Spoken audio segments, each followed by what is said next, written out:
Hey everyone, welcome to the Industry Show. I'm your host Nitin Bajaj, and joining us today is the one and only Atul Singh. Thank Atul, you. Pleasure to have you with us. Thank you. The pleasure's all mine. Thanks for being in Los Angeles. Well, I had to come. You invited me. Yes. Thanks. So we'll put you on the spot, Yeah, like we always do, in 90 seconds. I see. Okay. Tell us Even everything quicker about than Maggie 2-minute yes. noodle. Yes. That's why we picked 90 seconds. Tell us everything about your life till this point. Oh, let's see. All right, time starts now. Yeah. I was born in Vasco da Gama. My father had not immigrated to America, as we say, and had joined the Indian Army, 71 war. So I grew up all around the country.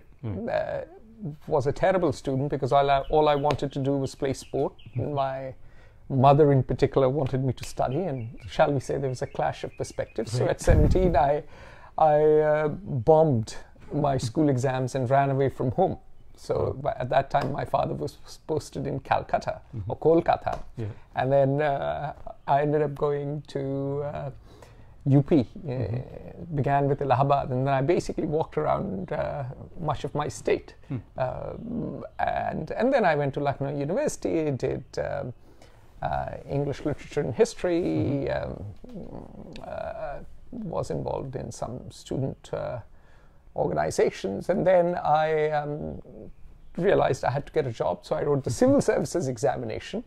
As luck would have it, I ended up clearing it, which perhaps was the biggest mistake the Union Public Service Commission has made till date. And I served as an Indian Police Service officer, and then left for Oxford on the British Evening Radhakrishnan Scholarship, which is colloquially called the Radhakrishnan Scholarship. And I studied philosophy, politics, and economics. Then I studied law, worked in the City of London for Freshfields, Brookhouse, Deringer initially, and so on and so forth, and came to Wharton for an MBA, sleepwalked through it, and began Fair Observer, which you can see on my chest, which is for all your viewers, which is a digital media platform, for want of a better word, actually. There are many ways you can describe it, but essentially we look at the deeper issues behind the news. We provide context and multiple perspectives. As of 2 weeks ago, we have crossed 2,200 contributors from from over 80 countries. So we've got voices from around the world, from India, from Kenya, from Nigeria, from Colombia, and obviously from the UK and US, absolutely. So that's me. Wow, thank you. So you travel a lot. Give us, some would say so. It's all relative. That's true. We travel a lot within LA. What's your favorite city? London, for all its faults. Yeah. You're not a weather person. You like the rains more than the sun. No, it's just that it has a lot of parks, and I don't have to drive anywhere. Unlike LA, where the weather is lovely, but getting to Venice Beach is a problem. It's contrast. Yes. So, and then, of course, I have my friends there because I studied at Oxford. So it's all about the friends. Yeah. To some degree, yes. And it's got great libraries and museums. One person you would like to meet or have met, but you would still maybe want to meet again? Well, unless there is a heaven or hell, I don't think I can meet this person. One person I'd like to meet is Julius Caesar. I was born on 15th March. Oh, wow. The same day he was murdered, the Ides of March. And of course, I had a cesarean birth, so I would like to meet that chap, simply because he was infernally clever. I don't want to meet his end, though, I don't want to be stabbed. His end is your beginning. Apparently, so hopefully I'll have or maybe it's not so bad to die like that if you achieve as much in your lifespan. So I don't know. A favorite movie? Rashomon. Okay. A 1950 classic by Akira Kurosawa. Yeah, and you're a student and a teacher of war. So not just war. I mean, I have a favorite song too. yeah, which is 1905 Gurudev Rabindranath Thakur or Tagore, which is Akla Chalo Re, written the same year, Lord Curzon partitioned Bengal. Right. And so it was written, it was a song of protest, it was a song of nationalism, it was later used for Gandhi. Right. By the way, 1905 is also the year when the Japanese beat the Russians, the first time an Asian power beat a European power. So he wrote it on in a big historic year, and it's just a fantastic song because it's all about finding strength from within, despite the circumstances or the era or the zeitgeist being against you. And so it is that it gives people who do difficult things a lot of courage to carry on despite hell or high water. It's a very entrepreneurial song. In more ways than one. Akla Chalo Re. Yeah.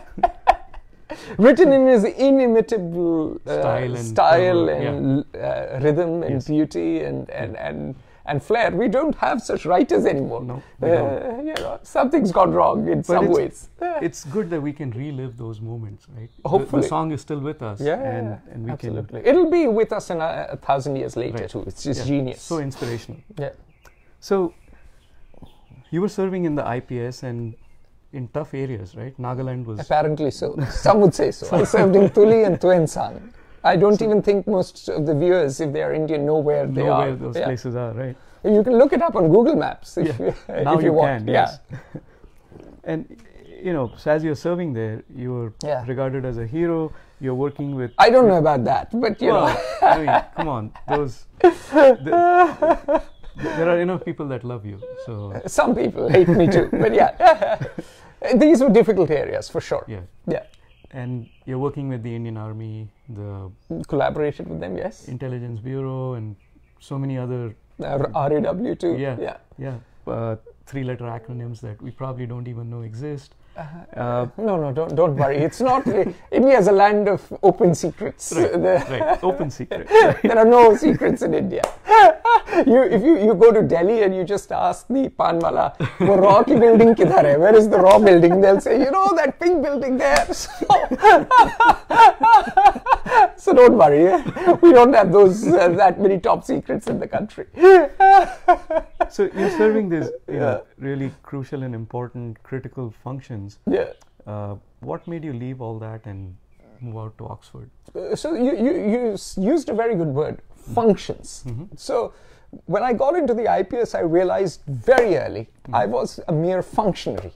I had some light on my car, not even actually, because I was in Nagaland, so I had a gypsy. But the point is, you have social status and all that jazz. But when you start thinking, and I unfortunately am cursed that I think.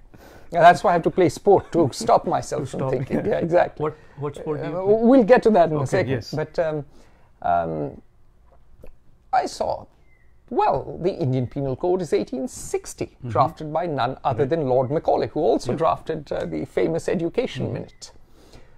So when you walk into a police station and you register a case, the first information report, you are operating within the purview of right and wrong as defined by the great Victorian Englishman. 1861, the Police Act. Now my family rebelled in 1857, and you know what happened to families who rebelled in 1857? They got chop.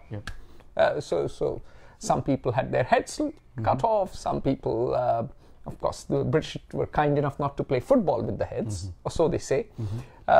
Some people got blown off. Cannons and stuff. By being tied in front of cannons. Some got hanged on trees in front of the entire village, and so on and so forth. So we didn't, shall we say, come out very well. Right?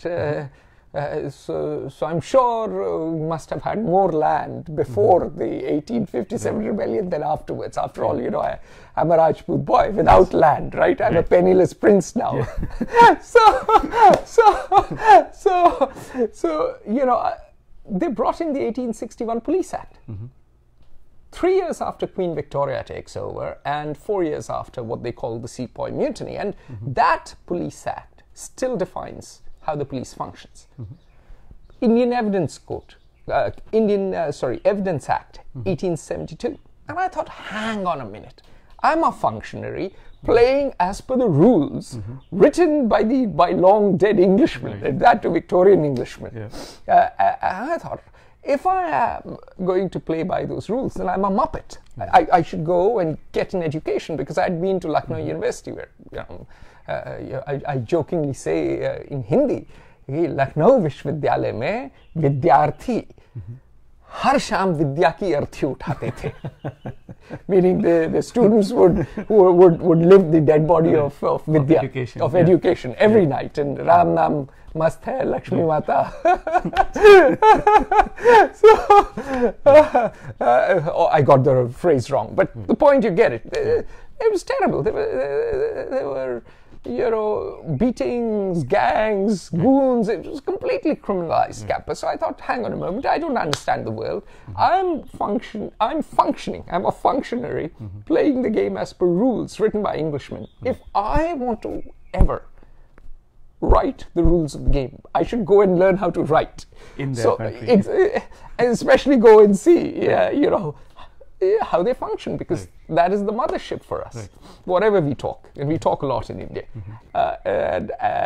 And so I went off to do. It was a dream for me to read for a philosophy, politics, and economics degree. I never thought I would get in. I had terrible marks, awful marks. I mean, look, I ran away from home. In class 12th, I think I got exactly 33 in mathematics and 53 in English. So all of those who are watching this and have done terribly in class 12th, it's okay. Hang on. Apparently I can write the English. I've just written a book chapter on Brexit. So the British think I can write English, so I think I can write English somewhat. Usually it is the English who write about Brownie Fuzzy Wuzzies, not Brownie Fuzzy Wuzzies who write about the mothership. So at that time I thought, hey, I should do a PPE, Philosophy, Politics and Economics. I should read for it, because it is called the Prime Minister's degree. And of course, David Cameron had the same tutor a few years before me. He was taught by Michael Hart, as was I. I was taught one-on-one, at most one-on-two. That's another story.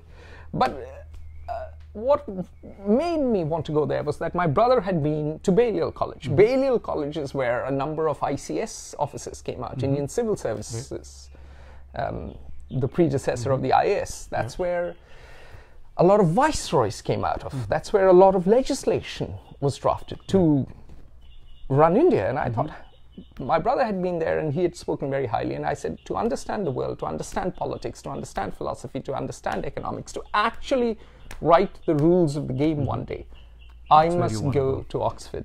I don't want to be a functionary. I want to be a visionary.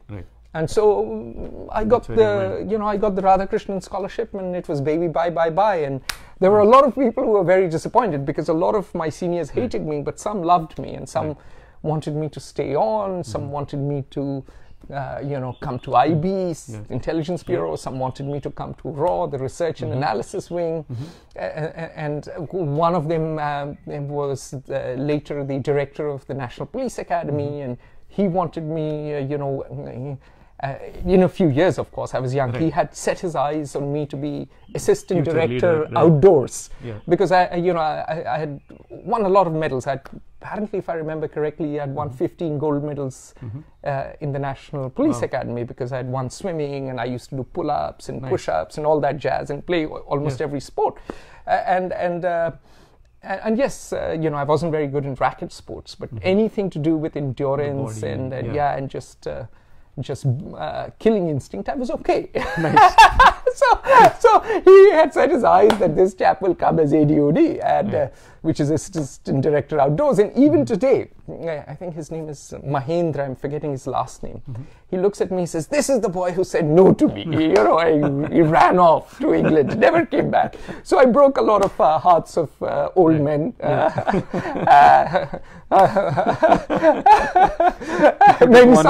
Maybe some young women.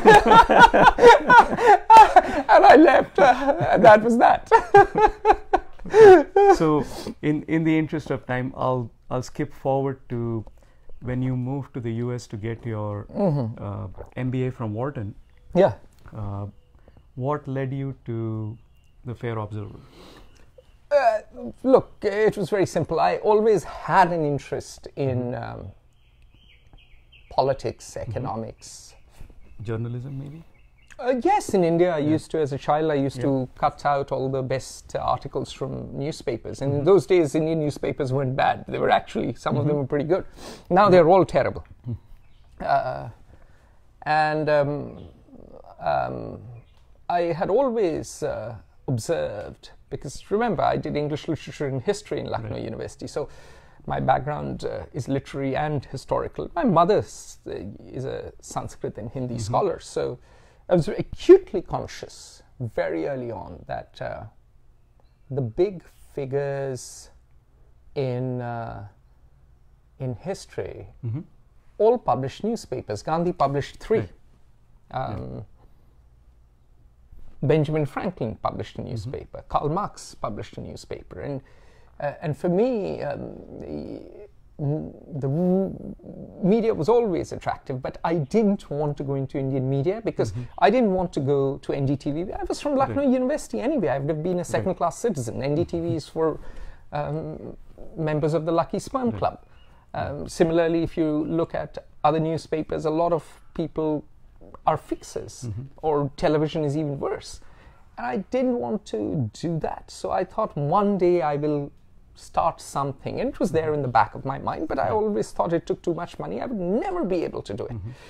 And I walked into the Global Media Summit, and we'd had a discussion in December, Richard, Kenny, Alexander Coward, and me. And I had a couple of crappy entrepreneurial ideas because I didn't want to work for anyone. That was the whole reason for coming to the US.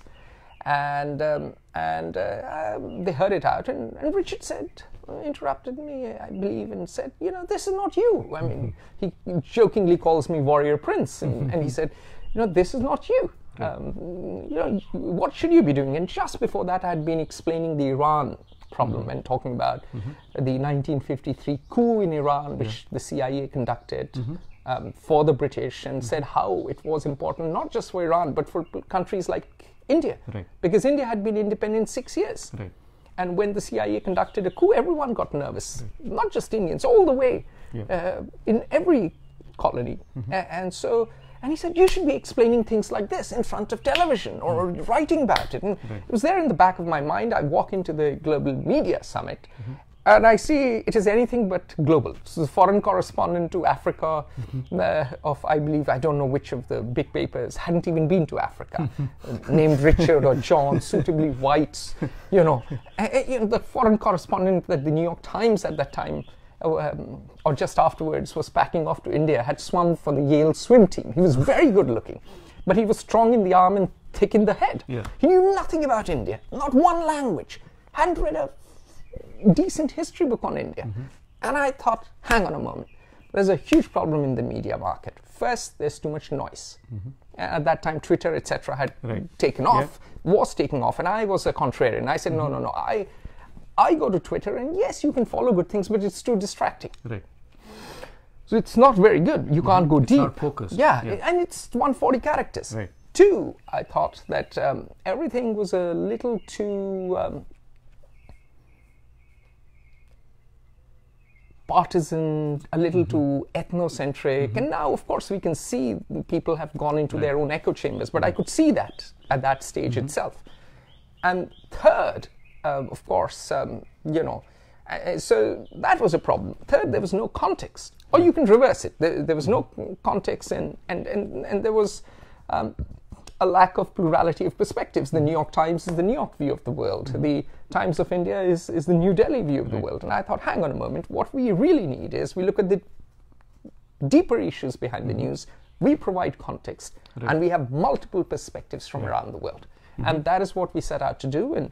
And I will say we've stuck to our guns. We've swum against the tide. And we have managed to combine diversity and quality in a way no one else does. So give us a sense of, you've been doing this almost, 10 years now? Yeah. What is the size and scale of the operation? Okay. You mentioned 2,200 contributors from about 80 countries, but what is your readership? Just kind of talk to us about the operations. Okay, so think of us very much like the Wikipedia alternative to The Economist, Wikipedia style alternative to The Economist. What do I mean by that? Anyone can write for us, but everyone goes through the same editorial filter. So 2,200 people have written for us or sent us a podcast or something. They've contributed content. That's one. Audience would be easily 200,000 people reading us per month. And if we calculate the partners, obviously it'll be much higher. And what is the demographic? Demographic is a little younger. It'll be people, mainly our readers will be in the 20s and 30s. Okay. And the core team is very small. The core team that does things is really small, about 5-ish. But we have a lot of volunteer support, incredible support. For instance, if I need something fact-checked on India, I can just call someone. Similarly, we can do the same with a number of other countries, including, let's say, Latin America. It is the reason we can do fact-check is we have a multilingual team. My name is Atul Singh. My managing editor's name is Abul Hasanat Siddiq. He's the author of The Arab Uprisings. My deputy managing editor is Anna Pevarchuk, and she did her Abitur, which is the high school in Austria. She did her English literature and history in St. Andrews, and has been and has trained in the BBC. So she's read her Goethe in German, her Pushkin in Russian, and her Shakespeare in English. At least I hope so. But she is trilingual, so we can do fact check in 3 languages just with her. And almost all of us are multilingual. So that helps. And you're a non-profit, so in the true non-profit sense, you leverage the volunteer network. Also talk to us about, how do you fundraise and what are your sources of revenue? Right. So I fundraise very badly. I have to improve that. But the fundraising is so far donation based. Twofold. Some bigger donors, such as Desh Deshpande, which I believe is common to Pratham too. And some others, and lots of small monthly donors, and people in Africa donate as little as $1, and others donate as high as whatever they can. They can, and so. And how do people donate? I mean, since they go on the website, fairobserver.com/donate. And those of you watching, go there right now. And we'll add that on the link. Become a monthly donor. It doesn't matter if you donate $1 a month, or 5, or 10, or 25. Every dollar is welcome. But monthly donors are important because remember, we are publishing every day. If you give us a one-time donation, it's great. But we are back to hunting for donors. And the more time we spend hunting for donors, the less time we are actually editing, doing fact check, making sure the articles are written to a high quality, liaising with contributors. At the end of the day, we provide rigorous fact check and very well reasoned content at a time of echo chambers and fake news. So free media cannot be free. If free media is free, then you're in the pocket of the owner or the advertiser. like they say, right? Yeah. If the product is free, the product you're is the you. product. Yeah. But yeah, we will diversify our revenue sources. We'll launch a membership model, right, and we'll also have ebooks, etc., which we'll sell. So that's coming soon. Yes, the new website will be launched very shortly. Okay. So watch out for that. Yeah, looking forward to it. You know, credit goes to our team in Jaipur, Netleon, led by Pankaj Sharma and Lokendra Singh, and of course my managing editor and chief operating officer Abul Hasanat Siddiq in London, who is a genius. He works like a dog non-stop, and it's difficult to get him to go to sleep. So, tell me about, you're an Indian. How has your Indian ethnicity shaped you and your thoughts for good or bad? Oh, ulala. Ethnicity or culture? Both, right? It's a factor of both. Yeah, but for me, culture matters a bit more. Of course. Maybe because my favorite two books are Mahabharata and Iliad. So the fact that I was Indian, the fact that I grew up in a family that valued education and had a sense of history. At the end of the day, there are many bad things that come from your past, and I'll get into that later, but the good things are more important. The good things are, if you grow up in England, you just know the British perspective. If you grow up in America, you just know the dominant perspective. These countries may talk about multiculturalism, but that's a very new idea. Right. Very, very, very new idea. Yeah.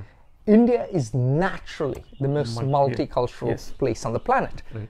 Look at me, I was born in Vasco da Gama, that's Catholic. Yes. When I was a young kid, my father was posted to Sikkim, that's Buddhist. Yeah. I go to university to Lucknow, started by a Persian adventurer, all right? And I become very fond of Urdu poetry. Right. So that is just where I'm growing up, multicultural. But more than that, my father gave me 4 history books to read. British and Indian, Soviet and American, 4 children's history books. I grew up at a time of socialism. 4 of us used to travel on one scooter. You cannot imagine that in the US. In the US, that wouldn't be allowed. It would be like illegal. Or the UK, or France, or Germany, certainly Germany. So you think of it, you're growing up with so many different influences, so many different languages, so many different religions, so many different perspectives. And in the same family, for instance, my father is not religious, but my mother is privately religious, in the sense she'll fold her hands to Lakshmi Ganesh or Kali. She's a strong lady, so Kali is her favorite deity. And my mother's mother, will pray 3 times a day, and she'll keep fast for Shiva. So you're seeing very different kaleidoscopic view of the universe very early, and that's what enabled me to start Fair Observer, because it's all about multiple perspectives. There's no monochromatic truth. And so that was the big advantage coming from India. And of course, the ability to take hardship. I've run Fair Observer on a shoestring. No first world boy could have done what I've done. It's just not possible. Not possible, right. Just don't have that ability to improvise, the grit, the familiarity with uncertainty. In India, you say you'll go somewhere, there's a traffic jam. There's a cow on the road. There's an elephant on the road. There's a procession. You deal with so many things. Right. Now, the flip side is where my ethnicity has been a barrier. As an editor-in-chief, when I would go with my friend, people would assume I was the coder, I was the techie. So there is an inbuilt bias, or shall we say unconscious or subconscious discrimination. And it is not just here. It is back home in India. For instance, when I rocked up at Indian Express, and Shekhar Gupta was the editor, and I said, hey, we publish content from The Economist and New York Times, maybe you could think of us. They weren't interested because, of course, I'm not white, right? And Indians like fair and lovely. So that is the flip side, where being Indian can hurt, can bite. Yes. Yeah. Well, Atul, it's been a pleasure, and thank you. Time has flown past. There's so much more to talk about, but you have a 30-minute limit. We have that's the time we have, and we would love to have you back. I'd love to be back too. Thanks for being with us on the show. It's been an absolute pleasure. Thank you so much. Thank you for inviting me. Thanks everyone. Thanks.